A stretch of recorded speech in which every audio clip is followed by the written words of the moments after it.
Hello, welcome. നമുക്ക് invest ചെയ്യാൻ പറ്റിയ മിഡ് ക്യാപിറ്റൽ സ്റ്റോക്സിനെ കുറിച്ചിട്ടാണ് ഈ വീഡിയോ ചെയ്യുന്നത്.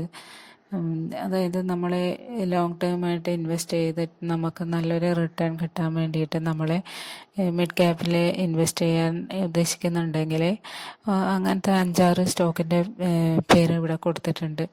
പിന്നെ നമുക്ക് കൂടുതൽ വേണമെന്നുണ്ടെങ്കിൽ നമുക്ക് NSEൻ്റെ വെബ്സൈറ്റിൽ കയറിയാൽ ഇഷ്ടംപോലെ സ്റ്റോക്ക് നമുക്ക് സെലക്ട് ചെയ്യാൻ പറ്റും. അത് കമ്പനിയുടെ പെർഫോമൻസ് നമുക്കൊരു 6 മന്തോ 1 മന്തോ എടുത്ത് നോക്കിയിട്ട് നമുക്ക് സെലക്ട് ചെയ്യാം. ഇപ്പോൾ എന്ന് വെച്ചാൽ മാർക്കറ്റ് ബെയറിഷായിട്ട് ഏകദേശം അങ്ങനെ ഉള്ളൊരു അവസ്ഥയിലായതുകൊണ്ട് നമുക്ക് ഇൻവെസ്റ്റ് ചെയ്യാൻ പറ്റിയ നല്ലൊരു അവസരമാണ്. അപ്പോൾ നമ്മൾ സ്റ്റോക്കിൽ ഇൻവെസ്റ്റ് ചെയ്യുമ്പോൾ നമ്മൾ പ്രധാനമായിട്ടും ഇതിപ്പം ബിഗിനേഴ്സിന് വേണ്ടിയിട്ടുള്ള ഒരു വീഡിയോ ആണ്. അപ്പോൾ ആദ്യമായിട്ടൊക്കെ മാർക്കറ്റിൽ ഇൻവെസ്റ്റ് ചെയ്ത് ട്രേഡർ ആകുന്നവർക്ക് പിന്നെ നോക്കുകയാണെങ്കിൽ ഫസ്റ്റ് നമ്മളെ കയ്യിൽ കുറച്ച് ക്യാഷ് ഉണ്ടെങ്കിൽ അത് ഒരു സിംഗിൾ കമ്പനിയിൽ ഇൻവെസ്റ്റ് ചെയ്യുന്നതിന് പകരം നമ്മളിപ്പോൾ ഈ മിഡ് ക്യാപിറ്റലിൻ്റെ തന്നെ കുറേ നമ്മൾ ഡെയിലി ലൈഫിൽ നമുക്ക് പരിചയമുള്ള ഒരുപാട് കമ്പനികളുടെ പേരുണ്ടാവും. അപ്പോൾ ഈ കമ്പനികളുടെ പെർഫോമൻസ് അവർ ഉണ്ടാക്കുന്ന പ്രോഡക്റ്റ് അല്ലെങ്കിൽ സർവീസ് ഭാവിയിൽ നമുക്ക് എത്രമാത്രം ഉപകാരപ്പെട്ടതാണ്, അത് അതിനെങ്ങനെ ചാൻസ് കൂടുതലാണോ എന്നെല്ലാം നമുക്ക് തന്നെ മനസ്സിലാക്കാൻ കഴിയും. അപ്പോൾ അങ്ങനെ നമ്മൾ സെലക്ട് ചെയ്തിട്ട് നമ്മളെ കയ്യിലുള്ള ക്യാഷ് ഒരു കമ്പനീൻ്റെ സ്റ്റോക്കിൽ തന്നെ ഇൻവെസ്റ്റ് ചെയ്യാതെ 2-3 അതായത് നമുക്ക് ക്യാപിറ്റൽ കുറച്ച്, അതായത് ചെറിയ പൈസേൻ്റെ ഇതിൽ സ്റ്റോക്കിൽ നമ്മൾ ഇൻവെസ്റ്റ് ചെയ്യുക, ഒരു 2 അതിൽ കൂടുതലോ. എന്നിട്ട് നമ്മൾ നല്ലൊരു കുറച്ച് നാൾ വെയിറ്റ് ചെയ്ത്, അതായത് നമുക്ക് അത്യാവശ്യം ആവശ്യമില്ലാത്ത പെട്ടെന്ന് ആവശ്യത്തിന് എടുക്കേണ്ട അല്ലാത്തൊരു പൈസയാണെങ്കിൽ നമ്മൾ ലോങ് ടേമിൽ നമ്മൾ കണക്കാക്കി ഇൻവെസ്റ്റ് ചെയ്ത് കഴിഞ്ഞാൽ നമുക്ക് നല്ലൊരു റിട്ടേൺ, നല്ലൊരു പ്രോഫിറ്റ് നമുക്ക് അതിൽ നിന്ന് എടുക്കാൻ പറ്റും. പിന്നെ നമ്മൾ ഒരു പുതിയ ട്രേഡർ ആണെന്നുണ്ടെങ്കിൽ നമ്മൾ ഈ സ്റ്റോക്ക് ഇൻവെസ്റ്റ് ചെയ്യുക, ട്രേഡ് ചെയ്യുക, വാങ്ങുക, വെക്കുക, ഇത് മാത്രം ചെയ്യാതെ നമ്മൾ കമ്പനികളെ കുറിച്ച് അവരുടെ പ്രവർത്തനം, പിന്നെ അതിൻ്റെ ബൈലോസ്, ഇതൊക്കെ കുറച്ച് നമ്മൾ കൂടുതൽ പഠിക്കാൻ ശ്രമിച്ചാൽ നമുക്ക് കുറേ ഒരു അറിവുണ്ടാവും. അപ്പം ഞാനിപ്പോൾ ഇതിൽ മാർക്കറ്റ് ക്യാപിറ്റലൈസേഷൻ എന്നിട്ട് ഒന്ന് കൊടുത്തിട്ടുണ്ട്. ഈ മാർക്കറ്റ് ക്യാപിറ്റലൈസേഷൻ എന്താണെന്ന് മനസ്സിലാക്കിയാൽ, അതായത് ഒരു കമ്പനീൻ്റെ ആഗ്രിഗേറ്റ് വാല്യൂ ആണ് മാർക്കറ്റ് ക്യാപിറ്റലൈസേഷൻ കൊണ്ട് ഉദ്ദേശിക്കുന്നത്. അതായത് കമ്പനീൻ്റെ ഔട്ട്സ്റ്റാൻഡിങ് ഷെയർസിനെ ബേസ് ചെയ്തിട്ടാണ് ഇത് കണക്കാക്കുന്നത്. അതായത് എക്സാമ്പിളായിട്ട് ഇപ്പോൾ ഒരു കമ്പനി ഒരു 100 ഷെയർ വിറ്റിട്ടുണ്ടെന്ന് വിചാരിക്കുക, 10 രൂപ ക്കാണ് അത് ഒരു ഷെയറിൻ്റെ പ്രൈസ്. അങ്ങനെയാണെങ്കിൽ ടോട്ടൽ 1000 റുപ്പീസ്. അപ്പോൾ ഇപ്പോൾ കറണ്ട് പ്രൈസ് 20 റുപ്പി ആയിട്ടുണ്ടെങ്കിൽ അതിൻ്റെ കമ്പനീൻ്റെ ഇപ്പോൾ മാർക്കറ്റ് ക്യാപിറ്റലൈസേഷൻ എന്നിപ്പോൾ നമ്മൾ നോക്കുകയാണെങ്കിൽ അത് 20 × 100 അപ്പോൾ 2000 ആയി. ഇതാണ് കമ്പനീൻ്റെ ആഗ്രിഗേറ്റ് വാല്യൂ എന്ന് പറഞ്ഞത്. അതായത് outstanding shares into number of shares, outstanding ഷെയർസിൻ്റെ നമ്പർ ഇൻറ്റു അതിൻ്റെ കറണ്ട് പ്രൈസ്. എത്ര ഷെയർ ആണ് ഔട്ട്സ്റ്റാൻഡിങ് ഷെയർ ഉള്ളത്, ആ നമ്പർ ഇൻറ്റു അതിൻ്റെ കറണ്ട് പ്രൈസ്. അപ്പോൾ ഈ ഔട്ട്സ്റ്റാൻഡിങ് ഷെയർസ് എന്ന് പറഞ്ഞാൽ എന്താണെന്ന് വെച്ചാൽ, ഇപ്പോൾ ഒരു കമ്പനി എൻ്റെ ഷെയർ മറ്റുള്ളവർ വാങ്ങി അവർ ഹോൾഡ് ചെയ്യുന്നു. അങ്ങനെ ഈ ഇൻവെസ്റ്റ് ചെയ്തവരുടെ കയ്യിലായിരിക്കും ഇപ്പോൾ ഷെയർ വാങ്ങിയാൽ ആരുടെ എല്ലാം കയ്യിലാണോ ഈ കമ്പനിയുടെ ഷെയർ ഒരുപാട് പേരെ കൈ ഉണ്ടാകുക. അപ്പോൾ ആ ഷെയറിനെയാണ് ഔട്ട്സ്റ്റാൻഡിങ് ഷെയർസ് എന്ന് പറയുന്നത്.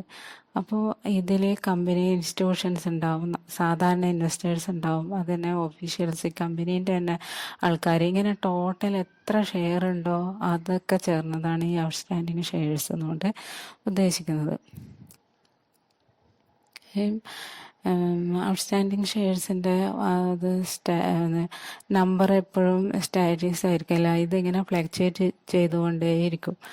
അതായത് ഇത് ഈ ഔട്ട്സ്റ്റാൻഡിങ് ഷെയർസ് എത്രയാണെന്നൊരു കമ്പനീൻ്റെ ബാലൻസ് ഷീറ്റിൽ ക്യാപിറ്റൽ ഇതിൻ്റെ അണ്ടറിൽ കാണിക്കും. ഒരു കമ്പനി ഒരു പുതിയ പ്രോഡക്റ്റോ അല്ലെങ്കിൽ കമ്പനി കുറച്ച് ഒന്ന് ഡെവലപ്പ് ആക്കാൻ വേണ്ടിയിട്ട് ഉദ്ദേശിക്കുന്നുണ്ടെങ്കിൽ ക്യാപിറ്റൽ റേസ് ചെയ്യും. അപ്പം കമ്പനി ഇങ്ങനെ ക്യാപിറ്റൽ റേസ് ചെയ്യുമ്പോൾ പുതിയ ഷെയർ മാർക്കറ്റിൽ ഇറക്കി അത് ആൾക്കാർ അത് ഇൻവെസ്റ്റേഴ്സ് അതിൽ ഇൻവെസ്റ്റ് ചെയ്യും. അപ്പം ഈ കമ്പനീൻ്റെ ടോട്ടൽ ഔട്ട്സ്റ്റാൻഡിങ് ഷെയർസിൻ്റെ നമ്പറിൽ ചേഞ്ച് വരുന്നു. അതേപോലെ തന്നെ കമ്പനി വിറ്റ ഷെയർ തന്നെ ബൈബാക്ക് ചെയ്യും. അന്നേരവും ഈ എണ്ണത്തിൽ മാറ്റം ഉണ്ടാവും. കമ്പനികൾ തന്നെ ഇപ്പം പലതരം ഉണ്ട്. അതിൻ്റെ ക്യാപിറ്റലിൻ്റെ ബേസ് ചെയ്തിട്ടാണ് കമ്പനീനെ large capital, mid capital, small capital എന്നായിട്ട് മൂന്നായിട്ട് തരംതിരിച്ചിട്ടുള്ളത്. ലാർജ് ക്യാപിറ്റൽ കമ്പനീസ് എന്ന് പറഞ്ഞാൽ അതിൻ്റെ ക്യാപിറ്റൽ 20,000 ക്രോറിന് മുകളിലുള്ള എബോ 20,000 ക്രോറാണ് ലാർജ് ക്യാപിറ്റൽ കമ്പനീസ്. ഇന്ത്യയിലെ ഇപ്പോൾ റിലയൻസ്, ടാറ്റ കൺസൾട്ടൻസി, TC അതുതന്നെയാണ് ടാറ്റ കൺസൾട്ടൻസി, HDFC ബാങ്ക്, അതുപോലെ Hindustan Unilever, Infosys limited, HDFC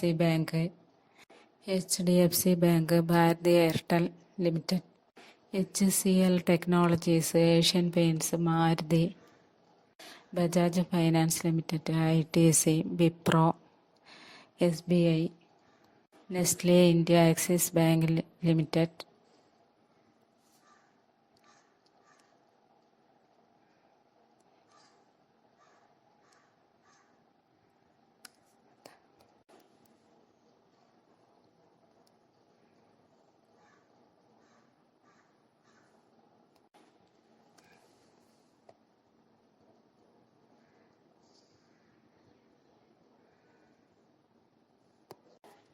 $5,000 ക്രോണിനും 20,000 ക്രോണിനും ഇടയിലുള്ള ക്യാപിറ്റൽ റേഞ്ചിൽ വരുന്ന കമ്പനീസിനെയാണ് മിഡ് ക്യാപിറ്റൽ കമ്പനീസ് എന്ന് പറയുന്നത്.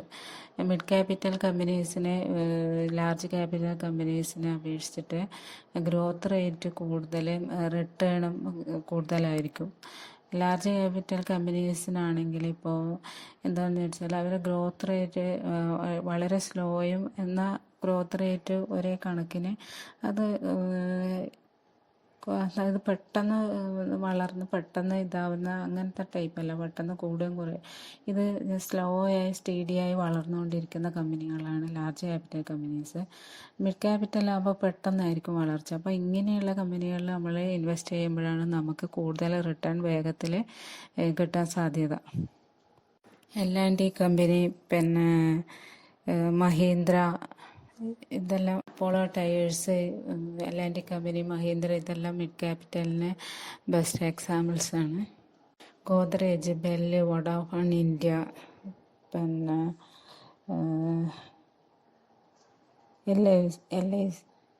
ഫെഡറൽ ബാങ്ക്, LIC, ഇതെല്ലാം വി-ഗാർഡ് ഇന്ത്യ.